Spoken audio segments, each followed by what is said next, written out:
श्री कृष्ण कहते हैं संसार में आपको कई ऐसे लोग मिलेंगे जो आपको बताएंगे कि क्या करना है, किंतु उससे भी अधिक महत्वपूर्ण बात यह है कि क्या नहीं करना है। आज मैं आपको ऐसे ही 3 बातें बताने वाला हूँ जो आपको जीवन में नहीं करनी है। पहली बात, आनंद में कभी वचन मत दो। आनंद आपके तर्क को हर लेता है और फिर आनंद में दिया गया ये वचन बाद में गले की फांस बन जाता है। दूसरी बात, क्रोध में उत्तर मत दो। क्रोध आपके विवेक को खा जाता है, भविष्य दृष्टि को बाधित कर देता है और फिर कुछ क्षण के लिए आया ये क्रोध, इसमें दिया गया उत्तर बाद में जीवन भर के लिए प्रश्न बन जाता है। और तीसरी बात, कभी भी दुख में निर्णय मत लो। दुख आपके सोचने समझने की क्षमता को सीमित कर देता है और दुखी मन से लिए गए निर्णय सदा दुख ही देते हैं। सच कहा जाए तो वचन, उत्तर और निर्णय कभी भी जीवन में सोच विचार करके ही लेने या देने चाहिए। सोच विचार करके कार्य करोगे तो इस संसार में किसी भी समस्या का हल बहुत आसानी से प्राप्त कर लोगे। श्री कृष्ण कहते हैं भगवान को हम जब तक शरीर से याद करते हैं तब तक भगवान हमारे प्रतिरूप में बात नहीं करते। जब तक हम ईश्वर को अपने मन में बसाकर उन्हें सच्चे दिल से याद नहीं करेंगे तब तक भगवान खुद हमारे प्रत्यक्ष नहीं आएंगे, क्योंकि भगवान सिर्फ उन्हीं लोगों के साथ रहते हैं जो उन्हें सच्चे दिल से मानते हैं, उनका आदर सम्मान करते हैं। इसलिए श्री कृष्ण अर्जुन को बताते हुए कहते हैं अगर हम भगवान को सच्चे मन से याद करते हैं तो भगवान हमारा साथ जरूर देते हैं, हमारे अंदर एक सकारात्मकता भर देते हैं और एक नई ऊर्जा का निर्माण करते हैं, जिससे हम अपने जीवन को सफलता के मार्ग पर खड़ा कर देते हैं और भगवान उन्हीं का साथ देते हैं जो उन्हें मन से चाहते हैं। श्री कृष्ण कहते हैं अगर हमारे अंदर शिष्टता और सदाचार स्नेह का प्रेम भाव होगा तो हम लोगों को ज़्यादा अच्छी तरह से समझ पाएंगे, उनसे अच्छा व्यवहार रख पाएंगे, हम समाज का भला कर पाएंगे, लोगों में अच्छी सीख दे पाएंगे, लोगों को भलाई करने के लिए प्रेरणा दे पाएंगे। अगर हमारे अंदर सदाचार और प्रेम भाव की भावना होती है तो पूरी दुनिया हमारे साथ होती है, पूरी दुनिया हमारे लिए खड़ी रहती है, क्योंकि हम जितना ज़्यादा प्रेम भाव लोगों के प्रति रखेंगे उतना ही प्रेम भाव लोग हमें देंगे। प्रेम भाव से दुनिया का अस्तित्व है और प्रेम भाव से ही दुनिया का विनाश है। प्रेम भाव के बिना जीवन असंभव है, क्योंकि अगर लोगों के बीच प्रेम भाव नहीं होगा तो लोग एक दूसरे को कभी नहीं समझ पाएंगे, एक दूसरे में ईर्ष्या की भावना को पैदा करके इस पूरी सृष्टि का विनाश का कारण बनेंगे। श्री कृष्ण कहते हैं क्रोध को पी जाना ही बेहतर है, क्योंकि हमें जब क्रोध आता है तो काफ़ी सारा नुकसान कर देता है। गुस्सा हमें आता है पर हम उस गुस्से को उतारते किसी और व्यक्ति पर है, जिससे दोनों की मध्य बुराई की भावना उत्पन्न होती है। इसलिए श्री कृष्ण ने क्रोध को बहुत ही खराब माना है और कहा है कि व्यक्ति को क्रोध नहीं करना चाहिए। उसको अगर किसी बात पे क्रोध भी आ रहा है तो उस बात को वह शांतिपूर्वक सुने, समझे और उस परिस्थिति को देखकर उसमें सुधार करे, ना कि क्रोध करे। क्रोध एकमात्र ऐसा जरिया नहीं है, क्रोध से कुछ भी हासिल नहीं होता है, ना ही कुछ सुधार होता है, क्रोध से सब कुछ बर्बाद होता है। इसलिए क्रोध ना हम कभी करें ना करने दें। इस बात को अगर जीवन में अपना लिया तो आप लोगों को कुछ नए नज़रिए से देखेंगे, जिससे एक नई ऊर्जा उत्पन्न होगी और इस ऊर्जा से आपके जीवन पर बहुत ही गहरा प्रभाव पड़ेगा और आपकी ज़िंदगी काफ़ी हद तक निखर कर सामने आएगी। श्री कृष्ण कहते हैं जिंदगी में त्याग बहुत अहम भूमिका निभाता है। जो व्यक्ति त्याग करना जानता है वह अपने जीवन में वह सब कुछ पा लेता है जिसकी वह चाह रखता है। वह ऐसे मुकाम पर पहुंच जाता है जहां पर कभी वह जाने की सिर्फ सोचा करता था। ऐसे मुकाम को हासिल करने के लिए हमें अपनी ज़िंदगी में काफ़ी कुछ छोड़ना पड़ता है।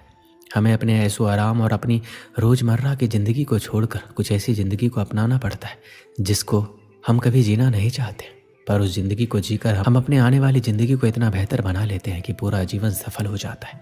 इसलिए श्री कृष्ण कहते हैं जीवन में त्याग करते रहना जरूरी है। अगर हम त्याग नहीं करेंगे तो इस जीवन का कोई उद्देश्य नहीं रहेगा। जीवन में त्याग करना जरूरी है।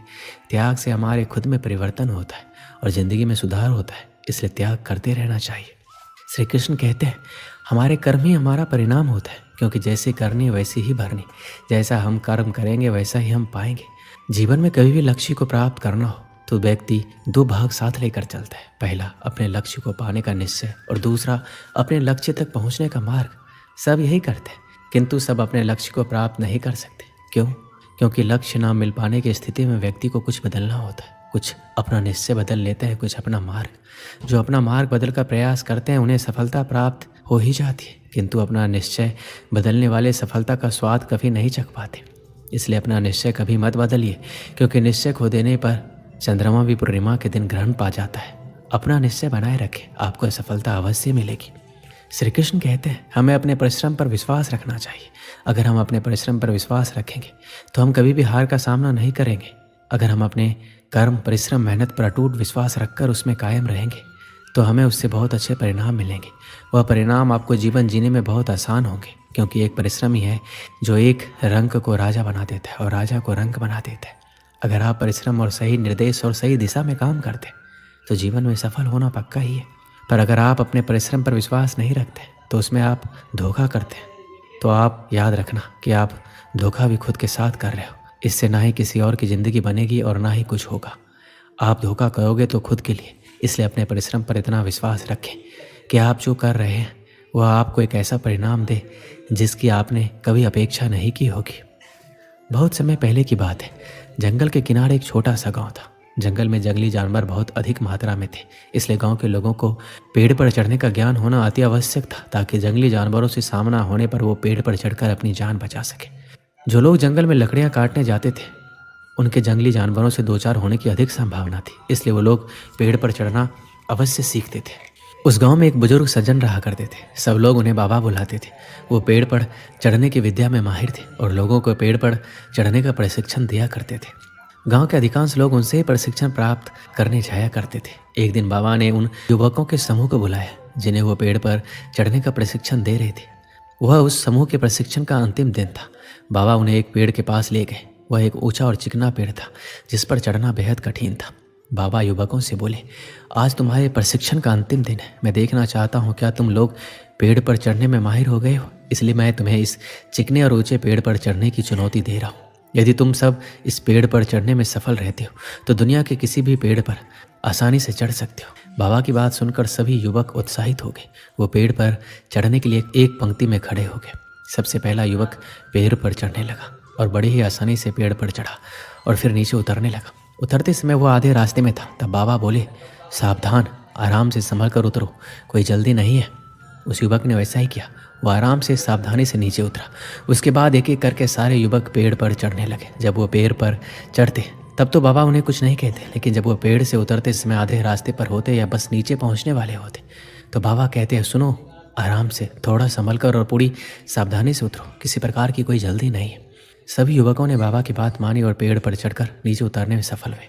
सब बड़े खुश थे, लेकिन एक बात उन्हें खटक रही थी और ये थी, बाबा ने उन्हें पेड़ से उतरते समय ही सावधान रहने को क्यों कहा, पेड़ पर चढ़ते समय क्यों नहीं। उन्होंने बाबा से पूछ लिया, बाबा, इस पेड़ की सबसे ऊपरी शाखा पर चढ़ना सबसे कठिन था, लेकिन आपने उस पर चढ़ते समय हमें संभल कर रहने को नहीं कहा। लेकिन पेड़ से उतरते समय जब जमीन की दूरी बहुत कम रह गई थी तब आपने हमें संभल कर और सावधान रहने को कहा, ऐसा क्यों। बाबा बोले, देखो, पेड़ की सबसे ऊपरी शाखा पर चढ़ना बहुत कठिन है, ये मैं भी जानता हूँ और तुम भी। इसलिए मेरे बिना बोले ही तुम पहले से ही सतर्क थे। ऐसा हर किसी के साथ होता है। कार्य के प्रारंभ में सब सतर्कता से ही आगे बढ़ते हैं, किंतु सतर्कता और सावधानी में चूक तब होती है जब हम मंजिल के समीप होते हैं। तब हमें लगने लगता है कि हमारा काम तो पूरा होने का है, मंजिल अब दूर नहीं, और वहाँ हमारा ध्यान भटक जाता है और हम गलती कर जाते हैं। इसलिए हमेशा याद रखो कि मंजिल के नज़दीक पहुँचने और यथार्थ में मंजिल पर पहुँचने में बहुत फ़र्क है। युवकों को बाबा की इस बात से जीवन की एक बड़ी सीख प्राप्त हुई। हमारे जीवन में भी कई बार ऐसा होता है, किसी काम को पूरा करने के कगार पर होकर भी हम उसे पूरा नहीं कर पाते। अंतिम क्षणों में कुछ गड़बड़ हो जाती है और हम पछताते रह जाते हैं। अंतिम क्षणों की जरा सी असावधानी से हमारा पूरा काम बिगड़ जाता है।